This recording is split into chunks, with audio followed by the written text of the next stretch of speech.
We go now to Jefferson County, where government is so divided that the Quorum Court is holding separate meetings. One dictated by supporters of Judge Gerald Robinson, and the other by those who oppose him. At the center of it all, a dispute that even forced some county employees to miss their paychecks. The question is, where do we go from here?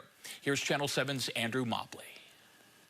I guess you would call it a total dictatorship when it comes to the county judge. The failure of Jefferson County government to approve a payroll on time a week ago is just the tip of a deeper struggle that is taking a toll on the county. The degradation of county roads, a prime example, something many county residents are furious about. They keep telling me that they don't have any money allocated for the roads anymore.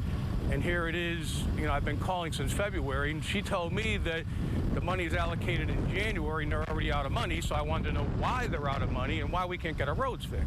Today, when challenged by a justice of the peace, Judge Robinson stood up and left the Quorum Court's committee meeting. The relationship between the Quorum Court and County Judge Gerald Robinson and his supporters is so bad that justices of the peace have begun holding committee meetings outside of those that are regularly scheduled with the judge. The JPs opposed to the judge say this is because at the committee level, the judge has disproportionately appointed JPs favorable to him, who actually represent the minority of the Quorum Court. Having two sets of committee meetings means two sets of agendas, one the judges and one the Quorum Courts. This means there are actually two Quorum Court sessions held, one for each agenda. The Sheriff's Department, if we didn't have a second meeting, he would not be heard. He would never get on the agenda. The treasurer, the county clerk, they would not get on the agenda.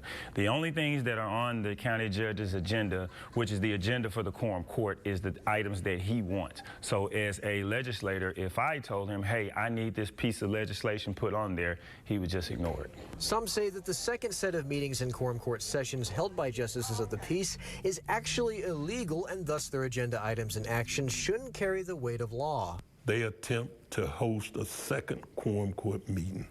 I think that's the most misleading part of really what's going on, and everything else flows from that.